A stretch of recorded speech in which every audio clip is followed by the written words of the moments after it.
Windsor, Ontario, Canada. For any of us that live here, know that we belong to two distinct groups to the outside world. The first group, the people that have no idea that we exist. And I'm not talking people who live on distant countries or faraway continents. No, I'm talking about some people who live in Canada and the United States and have no idea that a place like Windsor exists. I'm sure we've all heard it. Windsor? Don't you mean North Detroit? Even though we're geographically more southern than Detroit. Or Windsor? I thought the province of Ontario ended at London or Toronto. Believe it or not, I met somebody who belonged to this group, and I didn't have to travel far. I went to Edmonton, Alberta, Canada. It happened last summer. So I went to Edmonton, and I began chit-chatting with a young man who worked at the hotel that I was staying at. He asked, where are you from? To which I replied, Windsor. Now at this point, I didn't think it was important to further clarify that I was from Ontario or Canada, since I hadn't even left the nation yet. He said, Windsor? I love Windsor. I've always wanted to go there. Thinking he was just trying to be polite, I didn't respond back, and I just nodded to him. And then he said, and the conversation got weird, I'll make sure there's some extra tea and biscuits in your room.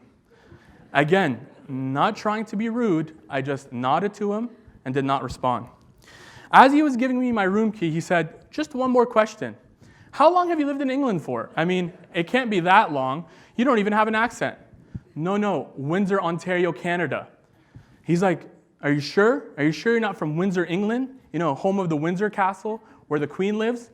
No, I confirmed. I'm from Windsor, Ontario, Canada, home of the Shawarma Castle.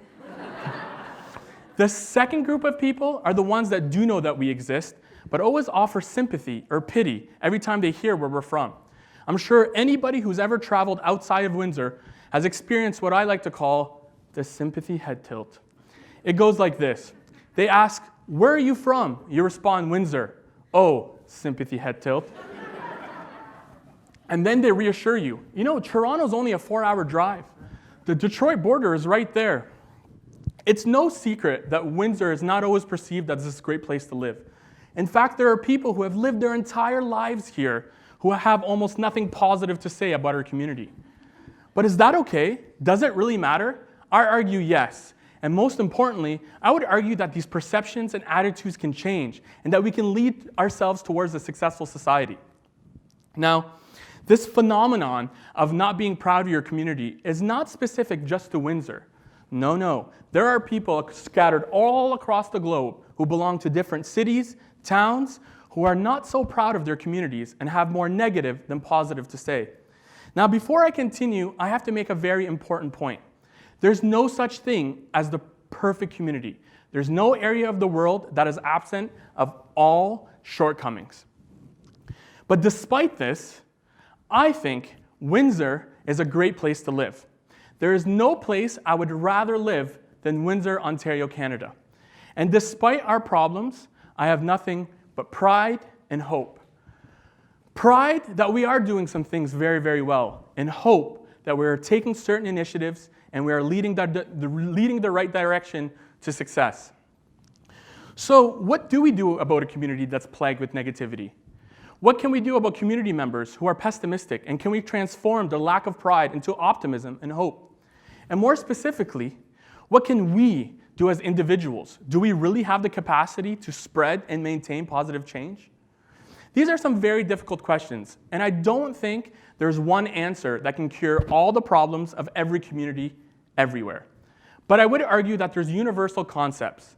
I would argue that there are things that everybody can do in every community to make it on the right path of success.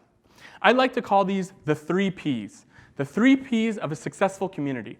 And I maintain, and I am confident, that anybody in any community, if they do these things, they'll be on the right track for success. So, the first P, be proud. Now, this might seem like an odd concept to start off with, since we're talking about communities that lack pride, and where there's an often perception of more negativity than positivity. But what I'm not saying here is that we should force our community members to be proud of their community as a whole. Instead, what I'm saying is we should transform our perception to find little things that we can be proud of in our community. There's no area in the world, no community that has no good in it. There is good everywhere. We just have to change our lens. We have to change our perception. It is our job to go out there, zoom in, and focus on the things that our communities do well. For example, I'm really proud of Windsor's multicultural and diverse populations. I'm also proud of our college and university's directions in academia, research, and athletics. I'm also proud of the medical breakthrough that Windsor's been a part of, be it ophthalmology and LASIK surgery or groundbreaking cancer research. Now, the trick here is not to overthink what you should be proud of. Instead, I would argue, go take a walk. See what puts a smile on your face naturally, what brings warmth to your heart, and do not be alarmed if it's something that's right under your nose. Perhaps it's the interactions you have with your neighbor, or maybe it's the beautiful scenery that's in your community. It could be anything. So I urge each and every one of you, take a walk in your community, change your perception. You'll notice how much we take for granted. And this is especially important because when it comes with pride, you're changing your perception of a problem. You're looking at a problem and you're seeing, even though there's bad, there's also good. Every problem is an opportunity for future success, future collaboration. Another important concept of pride is that it builds upon itself. One day you find yourself proud of this little thing, and then this little thing, and then eventually you have this big bank full of proud things that your community does. And this urges you and motivates you to transform more goodness so that there'll be more things that you can be proud of. The second P, or the second concept, is to be present. When we look at communities that are perceived as negative or unsuccessful, we usually see two groups of people. The first group are those that announce everything that is wrong. This is wrong, this is wrong. Yet when these people are challenged with becoming part of the solution, they deflate. And they always say, what's the point of changing anything? It's always going to stay the same. The second group of people are the ones who consistently roll up their sleeves and become part of the solution. We should strive to be like the second group of people. Each of us here have a role and responsibility to contribute to the success that is our community. Each of us have unique traits, unique skill sets that can contribute to the masterpiece that is our community. And when it comes to presence, I don't mean just financially, mentally, spiritually. I mean dedicating and investing ourselves completely. Another element of presence is engaging in dialogue and discussions with groups of people that perhaps you don't have a lot of face time with. If you know that there are different age groups, different ethnicities, and different religions, engage with them. See how they perceive your community. What unique experiences are they going through? And they too have unique skill sets and unique traits that can contribute to the success of your community. You know, we talk about community so much. And what is a community? What does it mean to belong to a community? You know, that's a whole other talk in itself, but I will say this. The word community comes from the Latin word communitas, which means shared in common.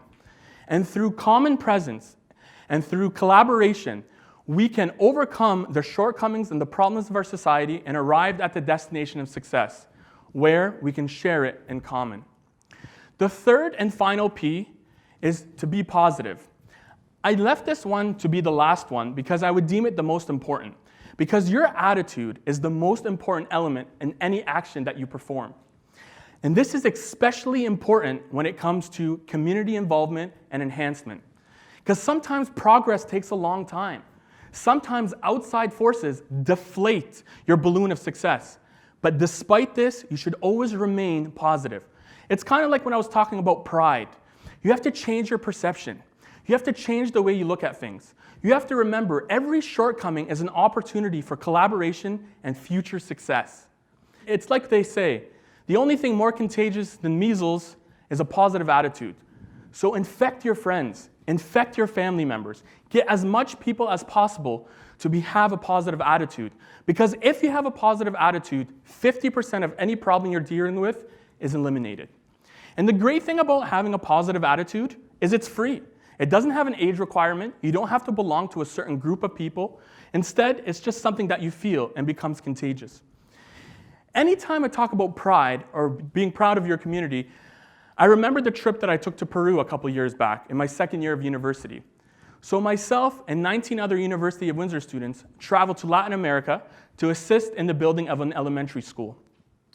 And we came to a community that didn't have much when it came to material goods. Yet they had a strong sense of community. They had hope and positivity, and they knew that their community was going to do better. But what was also unique is that each embraced the unique role and responsibility that they had in terms of their track of community success. And they embraced their role and responsibility with eagerness, with optimism, and with a sense of responsibility. Whenever we talk about Windsor or we talk about any community that's facing difficulties, where people say there's more negative than positive, I'm reminded by a story that I read online a little while ago. It's the story of the dog in the well. So one day, a farmer's dog fell in a deep well. After crying and crying, the farmer finally came to the well, and he saw that his dog was stuck deep, deep, deep in the well. So he waited a while he was trying to figure out how he can get him out, and then realized the animal was too old. There was no point in retrieving him, and that he should just cover up the well. So he gathered his farmer friends to assist them in the covering of this well. So the farmers came, and each grabbed a shovel, picked up some dirt, and threw it into the well. As soon as the dog realized what was going on, he started to weep. He started to cry. Then after many loads of dirt, the dog went silent. He became quiet. As they poured more and more dirt, the farmer finally realized that he could not hear his dog anymore. So he decided to take a peek in. And what he saw was amazing. The dog, with every load that would hit him, would shake it off his back and take a step up. As more and more loads fell onto the dog and into the well, the dog would shake off the load of dirt and step up. And before we knew it, the dog was able to step over the edge of the well and run away happily. What is the point of the story? The point is life is going to throw dirt on us. It's going to throw dirt on us individually and as our community. But what can we do to overcome it?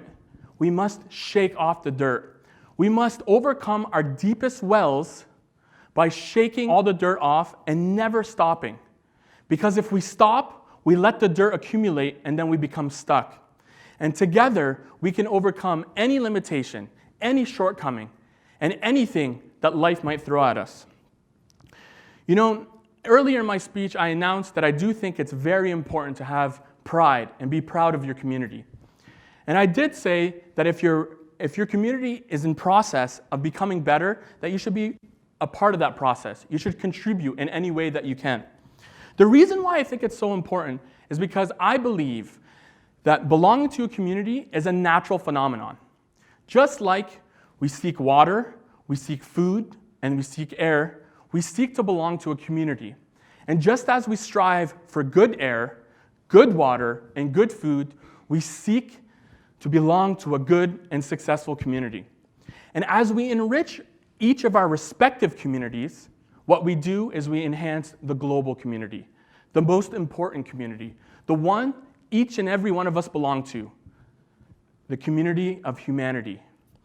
Ladies and gentlemen, each of us are strokes of a brush to the masterpiece that is our community.